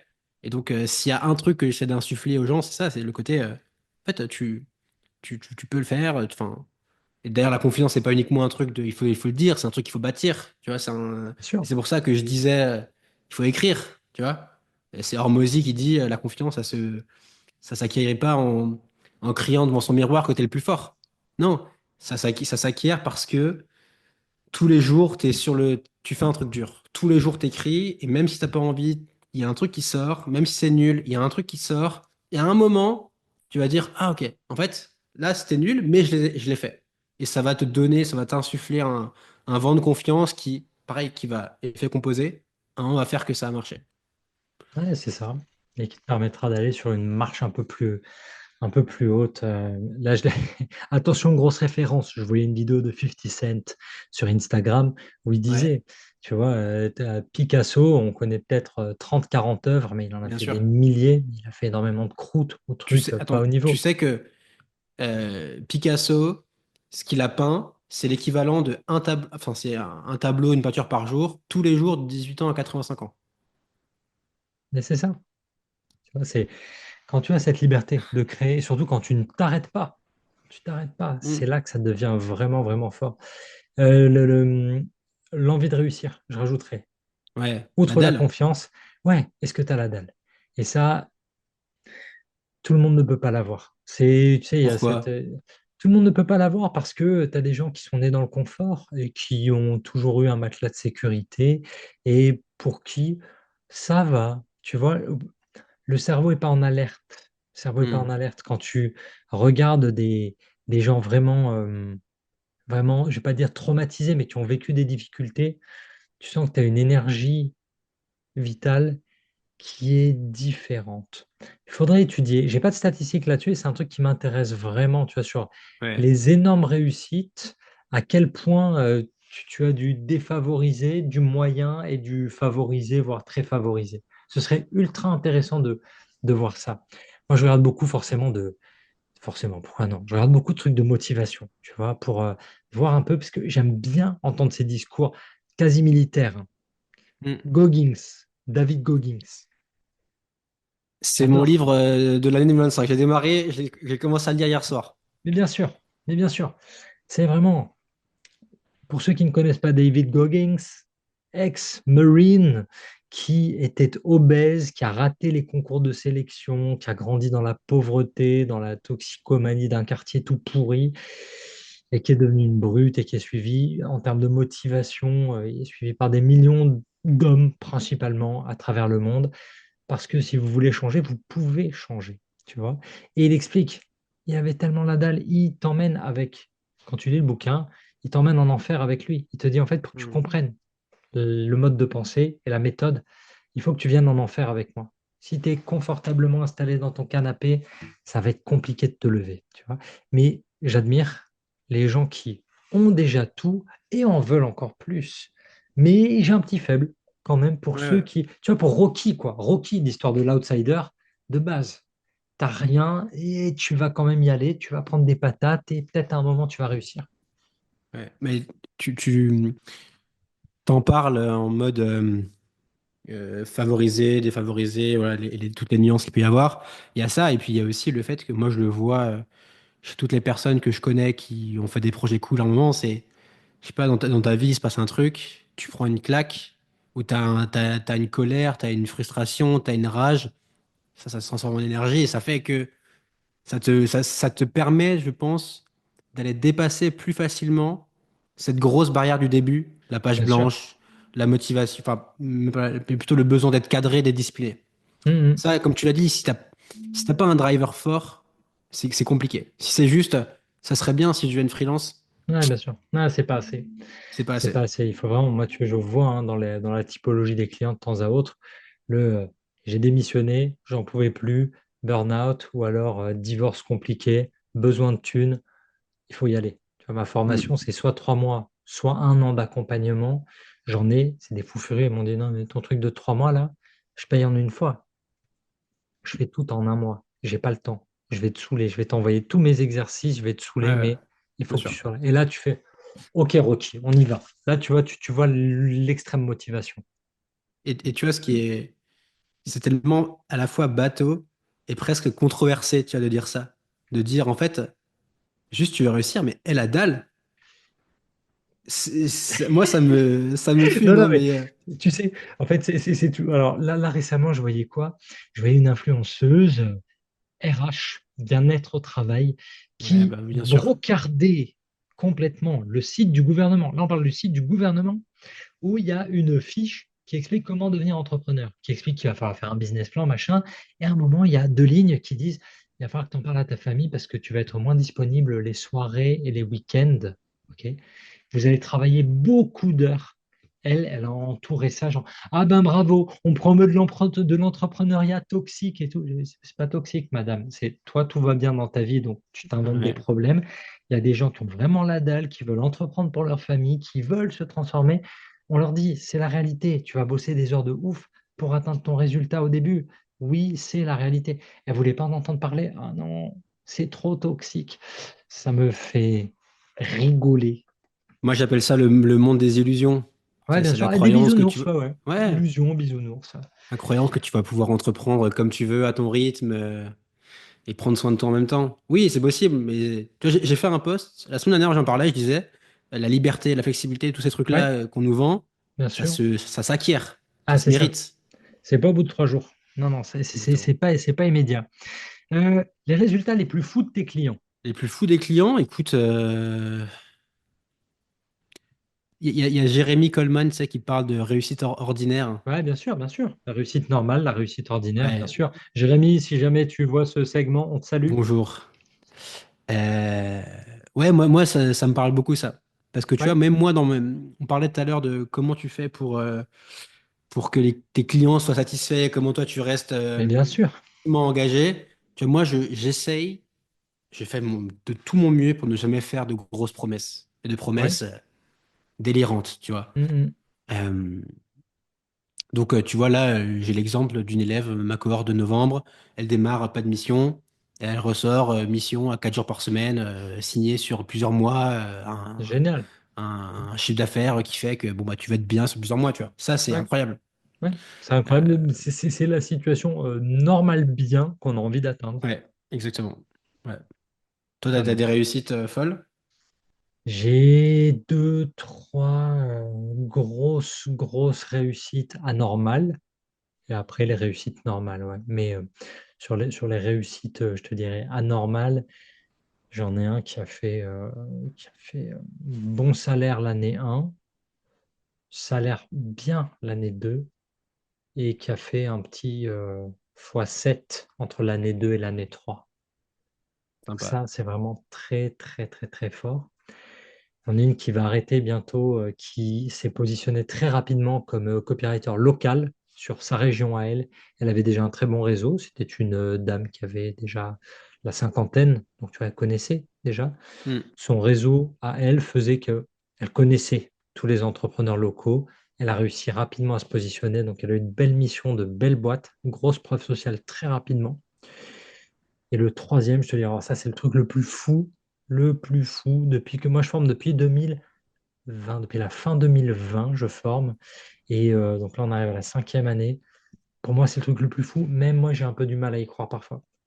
Je leur explique comment prospecter.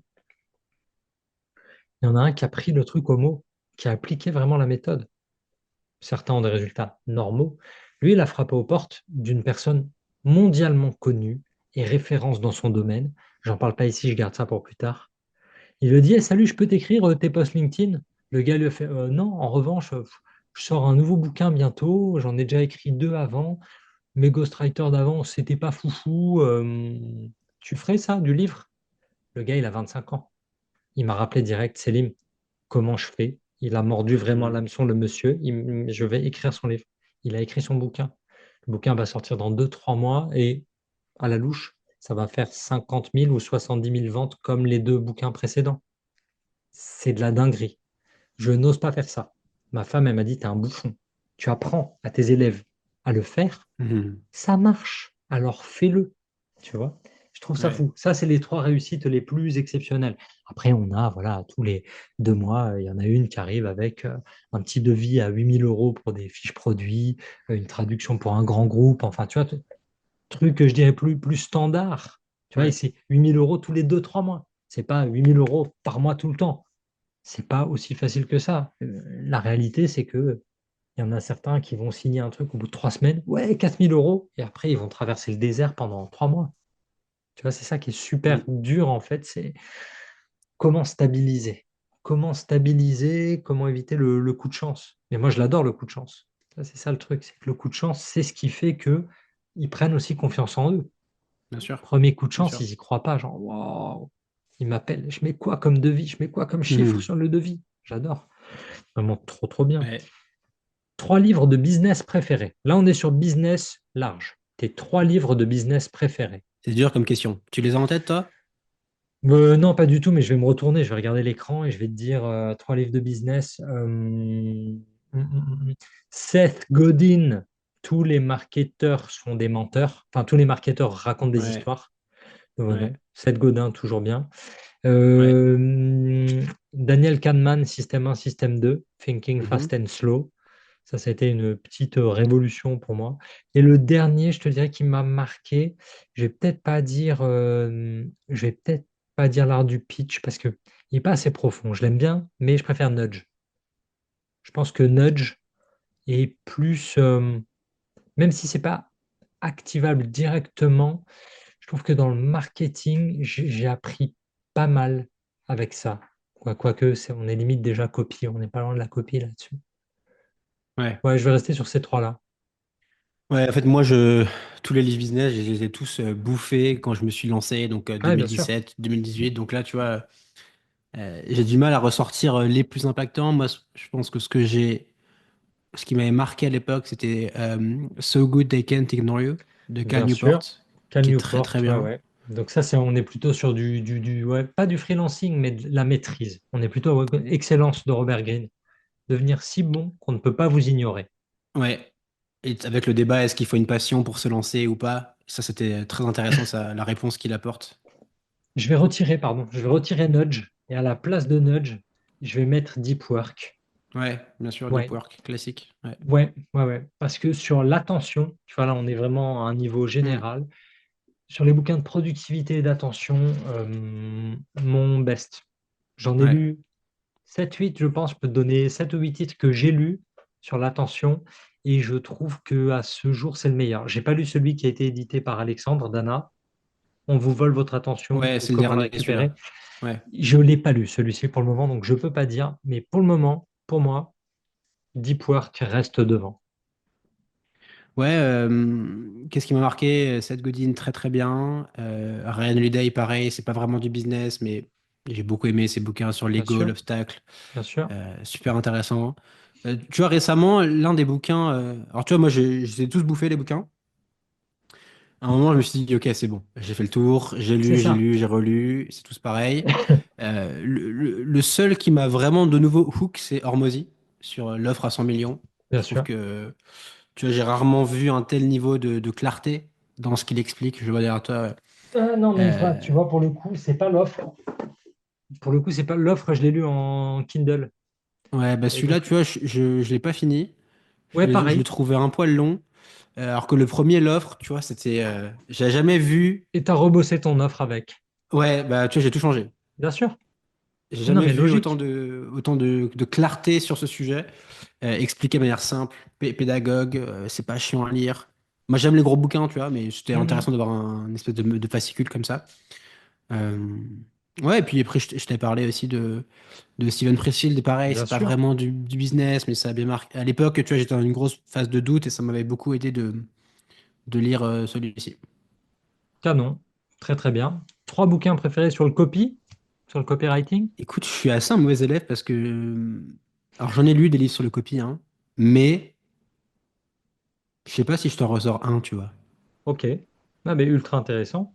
Moi, ce qui m'a le plus aidé en copywriting, c'est tout lire. Ouais, bien Tout sûr. Bien lire, sûr. mettre les mains partout.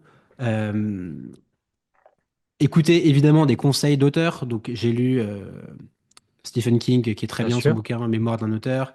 Euh, Tout ce qu'a écrit Austin Kleon, c'est plus sur de la créativité, c'est plus sur du rapport à soi. Mais c'est Ouais. de ça qu'il s'agit en fait quand on écrit. Steven Pressfield, dont je te parlais. Moi, j'ai adoré, pareil, des biographies d'auteurs. Ouais. Tolkien, je sais pas si tu l'as lu, mais elle est J'ai pas lu, géniale. non. Biographie de Tolkien, j'ai pas lu. Très bien. Ok. Enfin, le mec qui te raconte comment il écrit Seigneur des Anneaux, quoi. Donc Ok. c'est quand même légendaire. Celle de Robert Caro, je sais pas si tu vois le personnage. Non, du tout. Donc c'est le gars qui a écrit The Power Broker. Pas lu non Power, plus. Power Broker, c'est une biographie de 1000 pages sur un personnage obscur qui s'appelle Robert Moses, qui est Ok. l'équivalent du baron Haussmann de New York. Ok, Donc d'accord. c'est le gars Génial. qui a façonné New York, qui a Ok, fait les canon. ponts, qui a fait les autoroutes. Et en fait, ce gars-là, ce que Robert Caro explique, c'est que c'est un mec qui n'a jamais été élu nulle part, mais qui a contrôlé tout New York pendant 50 ans. Ok, merveilleux. Très fort. Et donc, ce gars-là explique mais comment ça se fait que ce gars-là ait eu autant de pouvoir. Et donc, il a dédié 15 ans de sa vie, il a tout arrêté. Pendant 15 ans, années 60, il s'est dit, je vais écrire une bouquin de 1000 pages sur un gars que personne ne connaît. Le bouquin sort, voilà, ça fait 15 ans, il est sur la ruine, il vend sa maison, prix Pulitzer directement. Ok. Énorme classique. Et ce gars-là, donc Robert Caro, il est toujours en vie, il a 90 ans. Ok. Depuis, donc ça, il a dû le sortir en 75, il bosse sur la biographie de Lyndon Johnson, président Ok, américain bien années sûr, ouais. 60. Il est au quatrième tome, voilà, pour te dire. Ça fait 50 ans qu'il bosse sur la biographie de Lyndon Johnson. Il est allé habiter dans le village de Johnson au Texas pendant 2 ans pour se rendre compte de ce que ça veut dire que de grandir dans un coin perdu du désert au Texas. Enfin, tu as un Ouais, niveau de ouais. commitment, un niveau d'amour pour son craft qui est incroyable. Et la biographie, tu vois, c'est 200 pages. Ça se lit Ok. facilement, super simple, et ça te galvanise, ça te motive. Ok, balèze. Écoute, ouais, donc lecture très US, mais je mettrai un coup d'œil parce que pour le coup, tu l'as super bien vendu. Canon, mais je pense que tu as raison dans tous les cas, hein. Quelqu'un qui veut Vivre de l'écriture, eh ben, il va falloir lire. Il n'y a rien de pire que quand quelqu'un te dit, ah non, moi je lis rien, je préfère être inspiré par moi-même. Tu sais qu'il ira nulle part. Hmm. Ce n'est pas possible, quoi. C'est pas possible. Je t'en donne trois. Je t'en Vas-y, donne dis-moi trois. lesquels. Ils sont cachés juste derrière. David Ogilvy en Ouais. advertising. Je kiffe parce que j'aime le bonhomme. Il est drôle. C'est Faudrait de que je le l'humour. relise. C'est de l'humour anglais. On est plutôt sur. Alors, évidemment, la Big ID, bien évidemment, Ouais. c'est lui, il revient dessus de nombreuses Ouais. fois. Plusieurs bouquins de lui, mais je pense qu'en advertising, c'est le meilleur, celui qui synthétise un peu sa pensée, qui t'apprend un peu à gérer une agence de pub aussi. Tu vois, donc, intéressant si tu as envie d'élargir la pensée. Gary Albert, pour le coup, The Boron Letters, parce que format intéressant, parce que le mec est bon, il est tellement bon qu'il vend des trucs qu'il n'a pas en stock, il va en prison. The Boron Letters raconte, c'est un échange de lettres, enfin c'est pas un échange, mais c'est juste toutes les lettres que Gary Albert a envoyées depuis la prison de Boron, où il était emprisonné en 84, 87, je sais plus. Il envoie les lettres à son fils, Bond. Son fils s'appelle Bond, oui. Et Mhm. c'est bien écrit, c'est écrit court, c'est intéressant parce qu'il est en prison, et en même temps, tu sens la transmission, tu sens l'envie de transmission d'un père à son fils et d'un père copywriter d'élite à son fils, c'est encore un autre niveau. Tu vois, donc, j'ai vraiment beaucoup aimé. Et après, sur l'aspect beaucoup plus, je dirais, pratique et concret, direct marketing, parce qu'Ogilvy, c'est quand même de l'agence. Gary Albert, c'est quand même, ça peut être parfois un peu n'importe quoi. Ok. Au milieu, le personnage pour moi, c'est vraiment Joseph Sugarman. Joseph Sugarman, dans son bouquin Hmm. The Adweek Copywriting Handbook, il s'appelait Copywriting Handbook à la base, et il a été tellement bon, tellement persuasif qu'il a réussi à le co-brander Adweek. Ok, Adweek, c'est l'équivalent de CB News ou Stratégie en France. C'est comme si on avait, je sais pas, le guide du copywriting stratégie. Ah bah, je serais trop content. Ça n'arrivera pas. Mais dedans, c'est vraiment du direct marketing avec, tant que je te trouve la pub avec les Blue Blockers. Blue Blockers, c'est ces lunettes de soleil de fou. Non, il y a peut-être pas la pub, c'est des petits dessins, mais il t'explique comment il faisait à l'époque pour écrire voilà, des pages de vente comme ça, des pages de vente comme ça, avec le titre, Intéressant. la photo, tout ça. Et vraiment bien, en anglais uniquement. Il n'est pas traduit en français, il ne le sera probablement jamais parce que, un, il date, et deux, c'est peut-être trop direct marketing. Mais pour quelqu'un qui voudrait se lancer sur le côté US, moi j'ai Mhm. beaucoup aimé ça. Si je monte un peu juste au-dessus, ah ben non, si je bouge l'écran, ça n'a pas bougé. Si je bouge ça, attends, je vais tenter de bouger la webcam. Ouais. Au-dessus, il y a Jim Edwards aussi. Jim Edwards avec Copywriting Secrets, qui est plutôt pas mal. Plus moderne, plus accessible, peut-être. Plus Ok. marketing web. Intéressant. Mais donc, ouais, beaucoup d'US, en fait. Tu vois, c'est pour ça Ouais. que moi, j'ai écrit le guide du Bien sûr. copywriting, parce que Bien sûr. bah, il n'y avait Il rien y a en un français. Donc, boulevard. je me Ouais, bien suis dit, sûr. vas-y, Hmm. viens, on y va. Qu'est-ce que j'ai? On a encore, allez, on a encore 5, 6 questions. Est-ce On qu'il y va plus a un vite. livre? Est-ce qu'il y a un livre qui a changé ta vie? La première vraie lecture dev perso que j'ai faite, c'était Comment se faire des amis. Bon, bah, la première fois, tu lis Ah ça, tu ouais, prends une claque, tu feras une bien tarte. sûr. Donc ouais, c'est celui-ci. Je pense que après, il est vu, revu, etc. Mais je pense que quand tu lis la première fois et que tu découvres ces idées-là, tu te dis, ok, waouh, j'ai passé ma Ouais. vie à vivre à l'envers en fait. Mhm. Ah non, non, ultra intéressant. Et Moi, je te toi? dirais Robert Cialdini. Vraiment. Hmm. Influence et persuasion. Manipulation. Il a changé de nom. Ah, Il persuasion. s'appelle désormais Influence et persuasion. Nouveau nom. Il a rajouté un nouveau principe de persuasion. Il y en a plus 6, mais il y en a 7 désormais. Ok. Euh, Parce que tout à coup, je vois des leviers dans chaque situation. Je vois 6 leviers dans chaque situation de ma vie, Hmm. tu vois, chose que je n'avais pas avant. En fait, c'est un bon bouquin, il t'apporte un nouveau filtre, il t'apporte des nouvelles lunettes dans ta vie pour analyser les situations. Ouais. Et le Carnegie, c'est exactement ça. Et Cialdini, ça m'a fait pareil, quoi. Tu penses quoi du concept d'équilibre vie pro, vie perso? Je cherchais une blague euh, sur ce que tu disais tout à l'heure, là, sur celle qui a pris le screenshot du site. Non, je sais pas, moi je pense que.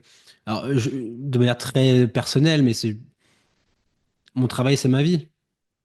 Donc, en fait, moi, je me demande pas comment échapper à mon travail. Tu vois, je me demande juste comment faire un truc que j'aime encore plus et qui me nourrit et qui me stimule. Et je pense que quand tu démarres l'entrepreneuriat, l'écriture, ça prend toute ta vie.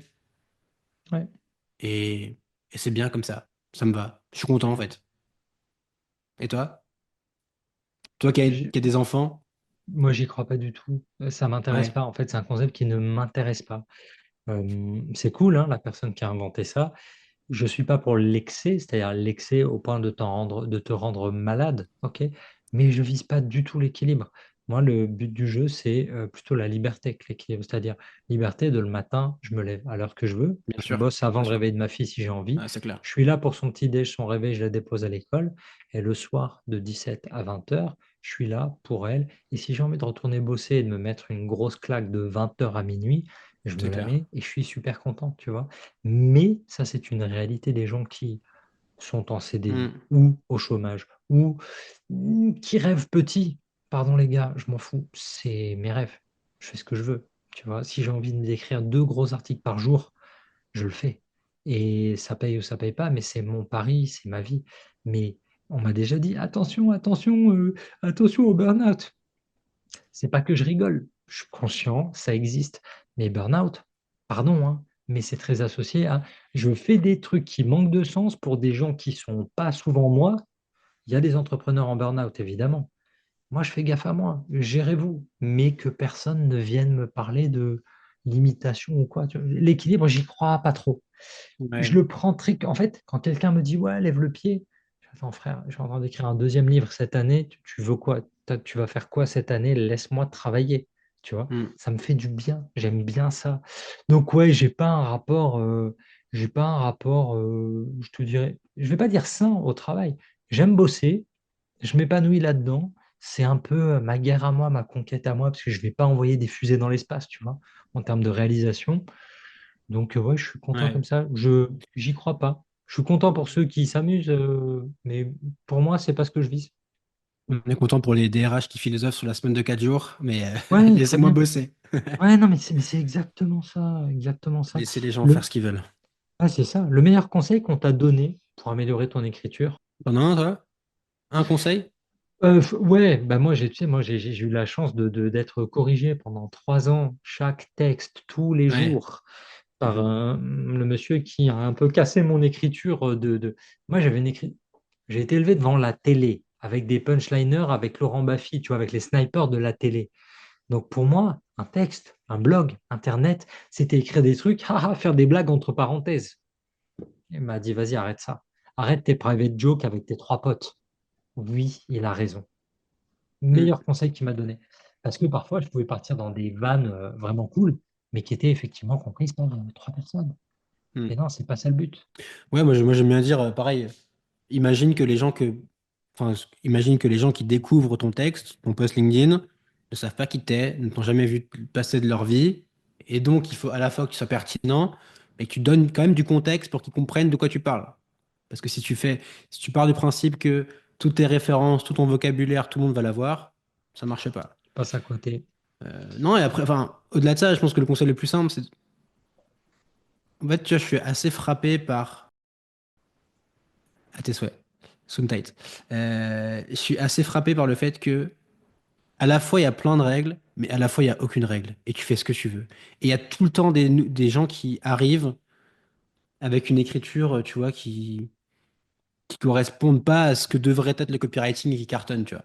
Et tu vois, moi, j'aime beaucoup ce framework de se dire, je comprends les règles, je joue selon les règles, et ensuite, je m'approprie les règles. Tu vois. C'est le piano. Au Tu piano, bouffes c'est du la même chose, texte, exactement. tu te fais tes gammes, et à un moment, tu arrives à avoir une vue supérieure, tu dis, OK, maintenant, je fais ce que je veux.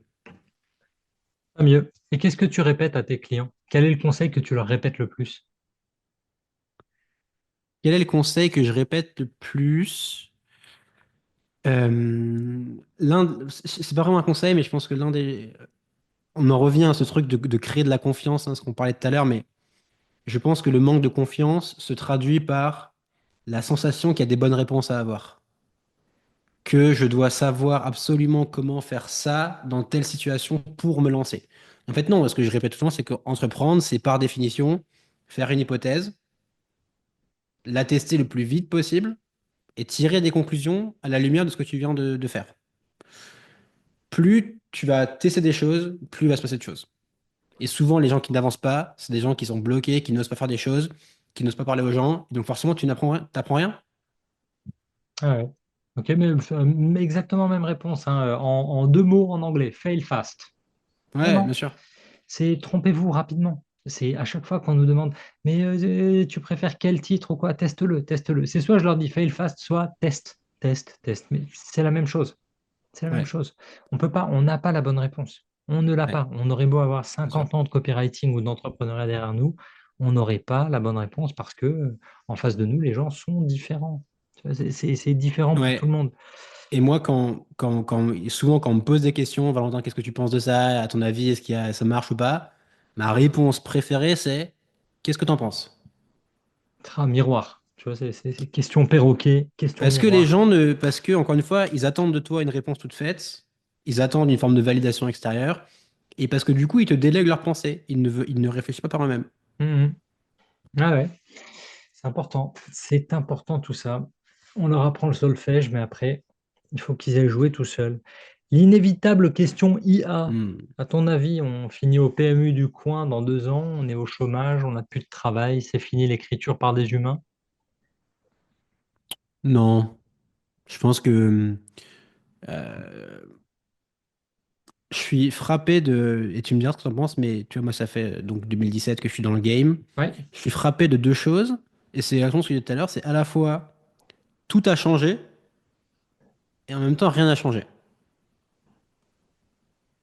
Tout a changé, les plateformes, tu vois, tu as de nouveaux types d'écriture qui ont émergé, tu as de nouvelles techniques de tunnels, machin. Mais en même temps, fondamentalement, on fait les mêmes choses qu'en 2017, tu vois. Et je donnerais, tu vois, ces conseils de boss, ta compétence fondamentale, apprends à écrire avant d'utiliser un outil comme une IA. Enfin, tu vois, ouais, bien sûr. je pense que je le donnerai toujours. Et donc, soit il y a effectivement les AGI, là, les IA super intelligentes qui prennent tout notre taf et on trouvera un autre truc. Mais ça, je pense qu'on n'y est pas encore. Tu sais cultiver un peu des carottes, des patates, tu sais faire des trucs comme ça, t'es prêt? Franchement, je sais même pas. Je sais même pas. Toi, tu penses, tu réfléchis, tu Mais t'entraînes? que dalle. Moi, demain, j'ai plus de demain, un accident m'arrive, j'ai plus mes mains. Je Hmm. continuerai d'être copywriter, ce serait galère avec les coudes, hein. Mais non, en vocal, Speech, il ouais. faudrait que j'apprenne. Il faudrait que j'apprenne. Je fais pas ça. Tu écris parfois en speech to text? Je Alors dicte là, tu jamais vois, rien. Je sais pas faire ça. bah là, j'ai une appli où maintenant, quasiment tous les emails que j'écris, je les dicte. D'accord, ok. Canon. Tu as le nom Les de emails, l'appli? Comment t'appelles ça? les emails one-one, hein, pas les emails Ouais, de bien vente, sûr. etc. Ça s'appelle Super Whisper. Ok, canon. Tu C'est en es un. satisfait? Ça sort le texte en français correct ou tu es obligé de repasser Ouais, quand même par-dessus? tu en passes un peu dessus forcément parce qu'il y a toujours des trucs, mais je dirais que c'est bon à 90%. Ok, C'est canon. vraiment très bien. Ouais. Et surtout, tu as différents modes, tu peux formater. Quand je fais mon texte, ça me met directement format email. Ça se Ok, déligne, ça me met bonjour machin, ça comprend que c'est un email. Donc canon. ça met de l'IA pour mettre en forme son email. Et c'est vraiment très bien, c'est un bon gain de temps. Ok, canon, bah, ultra intéressant à tester, Super Whisper. Tu vois, j'ai pas jeté assez l'œil sur les outils. Comment tu te formes? Comment tu restes à jour? Tu lis Bah quoi? là, Tu fais quoi? déjà, moi, je lis tous les jours. Je considère que c'est pas l'information, mais c'est plutôt je sais pas, un espèce de bedrock intellectuel que je me crée, qui fait que, en fait, j'ai toujours des nouvelles idées et je reste toujours connecté. Je connecte mes neurones. Sinon, écoute, là, j'ai un peu un. Ce qui est dur quand tu entreprends, c'est que quand tu as un truc qui marche, tu as tendance à répéter ça. Et donc à moins chercher d'autres choses. Euh, mais là, je pense qu'avec notamment, là, l'une de mes résolutions là, depuis un mois, c'est de plus utiliser l'IA. Donc tu vois, Ok, je dicte mes emails, j'essaye de tester plus d'outils. C'est dur parce que tu vois, j'ai pas envie de passer 4 heures sur une journée dans la ouais, c'est semaine à ça. tester juste un outil, tu vois. Pour un truc, ce qui est dur avec l'IA, ce que je trouve, c'est que ça va tellement vite, ça change tout le temps, que tu as un outil aujourd'hui et demain il est obsolète et tu as un meilleur workflow. C'est ça. Donc je trouve l'équilibre entre dès que je vois passer un truc qui m'a l'air malin, je me demande comment l'intégrer. J'essaie de prendre un peu plus de temps, tu vois, d'essayer de me prendre une heure dans la semaine, Ouais, bien sûr. mais j'ai pas de process, c'est plutôt chaotique, quoi. Ouais, ouais. Ouais, pareil. Au gré de mes pérégrinations sur LinkedIn, tu vois, Ouais, genre, je voilà, vois hein. des Mm. trucs. J'essaie de suivre deux, trois experts en IA qui, eux, c'est leur taf, vraiment de nous sortir une veille tous les jours, de nous émerveiller là-dessus. Et de temps à autre, ouais, je regarde un peu ce qui se passe, mais pas assez. 2025, ouais, Ouais. l'IA. À partir de février, janvier, je suis déjà engagé sur trop de trucs. Mais à partir de février, je me suis dit que c'était mon mois de l'IA, mon premier mois de l'IA. Peut-être que j'en refais un au mois de septembre ou octobre. On verra. Qu'est-ce que tu dirais à quelqu'un qui hésite encore à se former chez toi? Il est là, il a Euh, scrollé tout le web, il a vu Stan Leloup, il a vu Nina Ramen, il a vu Live Mentor. Il hésite. Il veut venir se former avec toi. Qu'est-ce que tu lui dirais pour faire basculer la décision? je sais pas, j'ai tendance à penser que dans ces cas-là, le meilleur truc qui marche, c'est plutôt l'anti-vente, tu vois. C'est l'espèce de... Plus tu vas essayer de convaincre l'autre que tu es la bonne personne et plus tu envoies des signaux qui sont pas forcément les meilleurs, Ouais. plus tu envoies des signaux needy et Needy. de... Ouais, voilà. Donc non, je suis plutôt en mode, bah tiens, t'as tout lu, choisis ce qui te convient le plus. Tu vois. Je vais jamais essayer de te pousser chez moi, je vais te dire, bah tiens, si tu penses que ce que j'écris, ça te parle, bah écoute, je pense que du coup, tu vas aimer ce que je propose. Mais si tu as d'autres personnes qui te parlent plus, va chez eux. Et puis si tu as besoin de parler à un élève, bah tiens, je te mets en relation avec d'anciens élèves et prends ta décision comme ça, tu vois. Parce Mhm. que je suis pas forcément, je vais jamais être pushy dans ma vente. Et parce qu'encore une fois, tu vois, j'ai pas envie que tu viennes chez moi en te disant parce que je t'ai piégé, parce que je t'ai triqué pour que tu. Non, ça m'intéresse pas. Tu vois. C'est ça. Moi, j'ai eu la chance d'avoir des personnes qui m'appellent pour me dire, écoute, Céline, j'ai fait le tour. J'ai appelé quatre cinq personnes. J'ai eu des closers, des closers, des closers. T'es le premier vrai gars à qui Hmm. je parle parmi les autres. Ah, ok, d'accord. Ouais. J'en suis pas encore au stade, tu vois, où j'ai délégué. Même idée que toi, tu vois, tu as tout lu, tu sais sur quoi tu t'engages, et au Hmm. contraire, je vais pas dire en termes d'anti-vente, mais plutôt de confirmation que les questions ont bien été posées. C'est attends, Ouais, bien je sûr. veux Hmm. pas vendre à tout le monde. T'es plutôt écriture ou t'es plutôt commercial? Ah, t'as ni l'une ni l'autre des deux bases. Est-ce que tu as beaucoup de temps libre? Est-ce que tu es vraiment motivé? Tu vois, ce serait plutôt de m'assurer, euh, stratégie, tu vois, vraiment d'exclusivité du filtre. Vraiment moi, j'ai pas besoin. Est-ce que tu es sûr? Je vais vérifier et j'ai tout vérifié. Pour moi, c'est Ouais, bon. Tu viens quand tu veux. Tu as mon numéro, tu sais où cliquer, tu as ta CB, tu viens quand tu veux. ouais. Je comprends ça. Dernière question. Tu te mets combien sur 10 sur cette interview? 7. Ok. 7 parce que je suis pas encore au pic de ma forme, donc j'ai une tête un peu débraillée. J'arrive pas trop à rigoler parce que j'ai des boutons de fièvre sur la lèvre. Mais bon, on va dire qu'on a fait le taf. Écoute, moi je te dirais, alors je vais dire pareil parce que je suis pas satisfait de l'éclairage, parce que on ne l'a pas préparé, parce qu'on aurait pu être plus concis peut-être, parce que peut-être qu'elle est trop longue. Je sais pas. Moi je me suis marré, tu vois. Je me dis, je me mets 7, mais quand même je me suis marré. J'étais super content d'apprendre tout ce que tu as eu à partager avec, j'allais dire nos auditeurs. On est 10 foules, on est sur Skyrock. Non, avec les spectateurs. Ton dernier mot, Jean-Pierre. Un dernier mot. Non, mais moi, le dernier mot, je rebondis sur ce que je viens de dire. Pour moi, c'était pas assez long. Pour moi, un truc comme ça, il y a tellement de questions, il faut le faire sur 3 heures, ça. Bien sûr. Et il faut bloquer une après-midi ou une soirée complète. Ah, peut-être une autre fois. Moi, tous les sujets, j'avais envie de Mais rebondir bien et sûr. d'approfondir, etc. Mais Ouais, pas évident. Pas évident, si pas vous voulez évident. plus long, dites-nous en commentaire. C'est ça. Si vous êtes arrivé jusque-là, Jusqu'ici, dites-nous plus long dans les commentaires. Ça, ce serait une bonne vanne si vous réussissez à arriver jusque-là. Ben, merci beaucoup de nous avoir suivis. Je vous remercie. J'espère que cette interview, elle vous aura été utile, qu'elle aura été surprenante, qu'elle aura été pédagogique, comme vous voulez. La semaine prochaine, à nouveau du contenu. Vous vous abonnez si vous voulez le recevoir. Vous n'oubliez pas de télécharger, il s'affiche quelque part, Copywriting Cash, le petit e-book pour faire vos premiers euros sur le web. Très très utile. Vous le récupérez, il est dans la description. Si vous avez des questions à poser à Valentin, vous le retrouvez, son nom s'affiche ici. Valentin Decker comme Black et Decker en Valentin Decker. Vous le retrouvez sur LinkedIn. Vous le retrouvez, c'est quoi? Sourcewriting.com? On Yes, te trouve aussi exactement. comme ça? Ouais, Génial. tout à Ça fait. s'affiche aussi à l'écran, ça s'affiche dans les commentaires. Merci beaucoup d'avoir été ici. On se retrouve dès la Merci. semaine prochaine pour de nouvelles techniques en copywriting. Et d'ici là, n'oubliez pas votre histoire, c'est à vous de l'écrire. Ciao. Merci Ciao, Valentin. ciao. Merci.